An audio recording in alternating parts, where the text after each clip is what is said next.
अस्सलामुअलैकुम वरहमतुल्लाहि वबरकातुहू। नहमदुहु व नुसल्ली अला रसूलिहिल करीम, अम्मा बाद। खैरियत से है आप सब। आज अपन बात करेंगे शैतान के वसवसे, शैतान के ट्रैप्स। शैतान कैसा एक नेक फासिक इंसान को जहन्नुम की तरफ लेकर जाता। एक अच्छे से अच्छे बंदे को शैतान नेक बंदे को कैसा भटकाता, कैसा उसकी तरफ ले लेके जाता। शैतान अल्लाह से वादा करे हुआ है कि मैं तुम्हारे बंदों को भटकाता हूँ, अच्छे बंदों को भी भटकाता हूँ।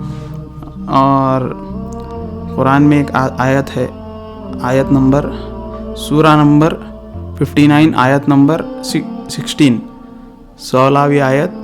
सूरे का नाम हशर, अल हशर, आयत नंबर 16।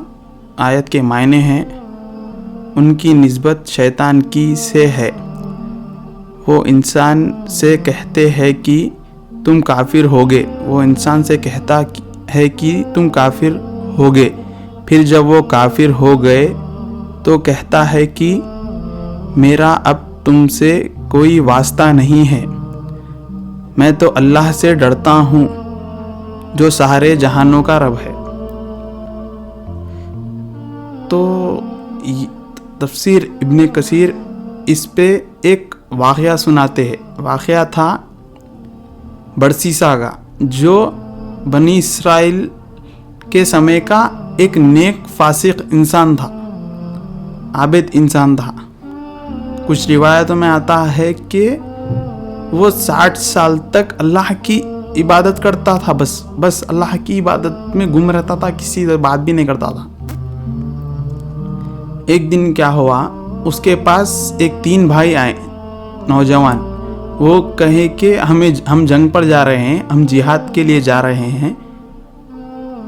हमारी जवान बहन थी उनकी, तो हम हमारी बहन को कहाँ रखे, इसलिए आप रख सकते क्या हमारी बहन को, बोल के बोले। तो वो कहे कि माज़अल्लाह औज़ु बिल्लाहि मिनश शैतानिर रजीम पढ़कर उन्होंने बोले क्या तुम शैतान हो, जाओ यहाँ से। गुस्से में आ गया कि बोलने लगे क्या हो, तुम्हारी जवान बहन को मैं मेरे पास छोड़ दे तुम। फिर क्या हुआ, उनके पास शैतान आया। वो नेक फासिक इंसान थे, वो बहुत मशहूर थे बनी इसराइल के समय पर। वो बहुत मशहूर थे जब कि वो नेक है, आबिद है, फासिक है। तो उनके पास शैतान आया, वसवसा डाला आकर के, ऐ बरसीसा, अब वो भाई तो इरादा कर चुके हैं कि वो जंग में जाएंगे, जिहाद पर जाएंगे। वो तुम्हारे पास नहीं तो किसी के पास तो उनकी बहन को रखेंगे। अगर दूसरे ने उनको रख लिया और उसकी इरादा गलत हो गया तो तुम्हारे को भी पकड़ होगी। तो उन्होंने कहा हाँ मैं तो सही हूँ, तुम सही बोल रहे हैं, बोल के उन्होंने क्या बोले, ठीक है मैं मानता हूँ तुम्हारी बात, मैं रखता हूँ मेरे पास, मगर के उन्होंने अलग रहेंगे, मैं अलग रहूँगा। उन्होंने बाजू रूम में रहते थे जब, तो उन्होंने अलग रूम में रहेंगे, मैं अलग रूम में रहूँगा। मैं मेरे रूम के बाहर खाना रख देता हूँ, उनको आके ले लेना पड़ता। तो ठीक है बोल के बहन को ला लिए, आगे आजू घर में रखे। तो फिर थोड़े दिन ऐसे ही चलते गया।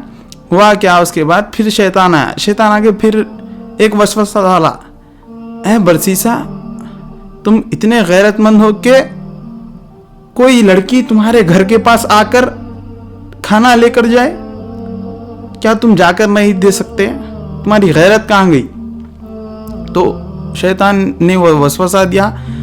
फिर उन्होंने ठीक है बोलकर उन्होंने क्या करे, वो लड़की के घर जाकर खाना रख दिया, खटका मार के ले लो बोल के तय हो आए। फिर ठीक है बोल के थोड़े दिन ऐसा ही चलते गया। फिर शैतान आके क्या वसवसा डाला कि ऐ बरसीसा, अगर वो लड़की डोर खोली, कोई उसको मर्द आदमी देख लिया, उसकी बदनजरी उसके ऊपर पड़ गई, क्या उसको गुनाह नहीं होगा? उससे अच्छा क्या तुम अंदर जाकर नहीं रख सकते? अंदर जाकर क्या नहीं रख सकते तुम?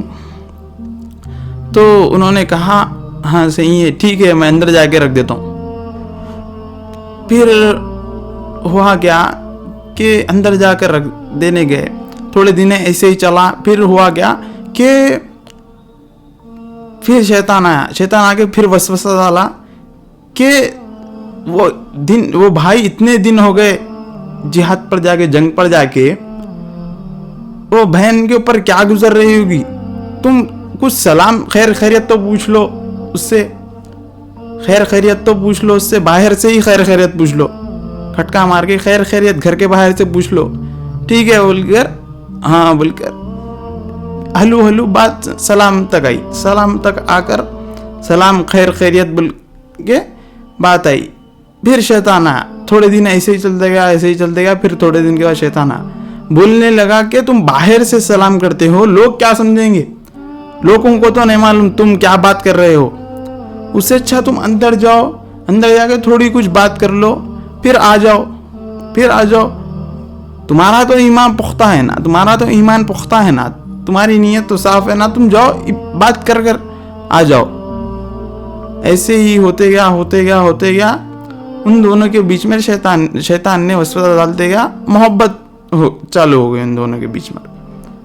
मोहब्बत से हुआ क्या, ऐसे ही चलते चलते गया, उनसे माज़अल्लाह उनसे जिना हो गया, जिना हो गया। जिना होने बाद ऐसे ही चलते गया, अल्लाह ने उनको एक औलाद दे दी, औलाद दी।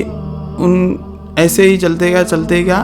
अब शैतान आया औलाद दिए पर, बोलने लगा, ए बरसीसा, ये तुमने क्या किया, ये तुमने क्या किया? अब अगर उसके भाई आएंगे तो तुमको क्या बोलेंगे, तुम तो मशहूर हो जाओगे, तुम्हारे को तो वो छोड़ेंगे नहीं, तुम तो अब मशहूर हो जाओगे। उससे अच्छा तुम करो क्या कि ये लड़की को और उसके बच्चे को मार दो, ये लड़की को और उसके बच्चे को मार दो। देखिए आप शैतान कैसे कैसे वसवसे डालता है इंसान के दिमाग में। तो शैतान आकर ये वसवसा डाला कि ये लड़की को और उसके बच्चे को तुम मार दो। शैतान आकर ये वसवसा डाला, बरसीसा ने वो कर दिया, उसने वो बच्ची को और वो बच्चे को मार दिया, उसके बच्चे को। फिर हुआ क्या, थोड़े दिन के बाद ऐसे ही चलते गया। और भाइयों, शैतान आकर बोला कि और उसके भाइयों को बोल दो कि उसकी तबीयत खराब हो गई तो वो मर गई। शैतान आकर बोला, जब वसवसा डाला, ठीक है बोल के मार दिए, मर गए।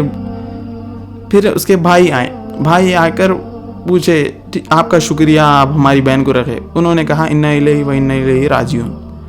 उन्होंने बोले क्या हुआ था, कैसा हुआ बोल दो। उन्होंने बोले कि नहीं, आपकी बहन की तबीयत ख़राब हुई थी, उसका इंतकाल हो गया। भाई बोले कि अल्लाह उसको बख्श दे, अल्लाह उसकी जन्नत मग़फ़िरत करे। बोलने लगे, फिर चले गए। चले गए बाद 3 भाई थे वो, तो उनके तीनों के दिमाग, उनके ख्वाब में ऐसा आया कि तुम्हारी बहन को बरसीसा, शैतान आकर वसवसे डालने लगा कि तुम्हारी बहन को बरसीसा ने मार दिया और उसको एक औलाद भी हुई थी उससे। तीनों भाई को यही ख्वाब आया। तो तीनों भाई सुबह में उठे, एक दूसरे से बात करने लगे कि मेरे को ऐसा हुआ, मेरे को ऐसा हुआ, मेरे को ऐसा हुआ। फिर उसके बाद वो बात ख़त्म कर दिए। फिर ऐसे ही दूसरे दिन भी वही हुआ, फिर तीसरे दिन भी वही हुआ, फिर चौथे दिन भी ऐसे लगातार होते रहा दिनों तक।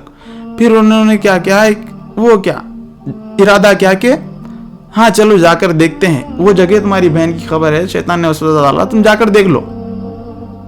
उन्होंने क्या किया, वो खबर पर जाकर देखा, खुद की खोला तो वहाँ पे एक उनको लड़का मिला, बच्चा मिला छोटा, और उनकी बहन की वो मिली। तो उन्होंने क्या किया, ठीक है अब हम सज़ा दिलाएंगे बरसीसा को बोल के उन्होंने इरादा कर लिया। उन्होंने वहाँ के राजा के पास गए, राजा के पास जाके ऐसा कहा, मेरी बहन को ऐसा क्या, मेरे बरसीसा ने ऐसा क्या। तो हुआ क्या, बरसीसा को फांसी की सजा का वो हुआ, सजा सुनाई गई फांसी की। तो फिर जब शैतान, जो इब्लीस हम कहते हैं इब्लीस, वो आया उसकी फिजिकल स्टेट में, यानी किसी इंसान की शक्ल में। आकर कहने लगा कि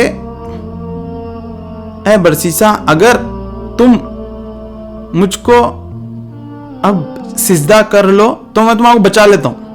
अब ना फांसी की स्टेज पे है तो क्या करेंगे कोई बंदा। तो वो कहा कि अगर तुम मुझको एक झुककर सिजदा कर दो तो मैं तुम्हारा बचा लेता हूं। फिर उन्होंने क्या किया, ठीक है बोल के उन्होंने सजदा कर दिया शैतान को, इब्लिस को। फिर इब्लिस ने उसके हाथ ऊपर कर लिए, कहे कि इब्लिस ने कहा कि उसके हाथ ऊपर करके, ठीक है मेरा तो काम हो गया, मैं जा रहा हूं, अब मेरा तो काम हो गया, मैं जा रहा हूं, अब तुम कुछ भी करो, या मरो या करो। फिर उनको फांसी पे चढ़ा दिया गया, हराम मौत मरी। इतने आबिद थे, इतने फासिक थे, इतने मशहूर थे जमाने में, वो मरे किसकी मौत? हराम की मौत, शिर्क पे मौत मरे उन्होंने। देखिए आप शैतान के वस्वे से कैसे रहते। एक इतने आबिद इंसान को शैतान कैसा अपने ट्रैप में फंसाकर।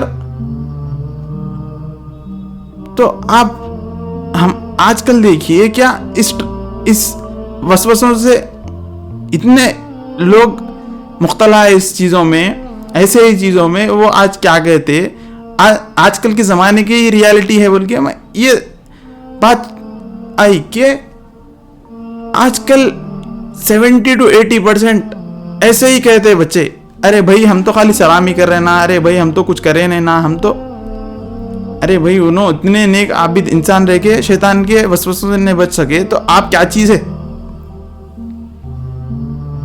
देखिए इस चीज से दूर जाइए, अल्लाह ताला आपको इस चीज से बताए, अल्लाह ताला आपके इस चीज़ों से दूर रखे, अल्लाह ताला आपको। जज़ाकल्लाहु खैर। अस्सलामु अलैकुम वरहमतुल्लाहि वबरकातुहू।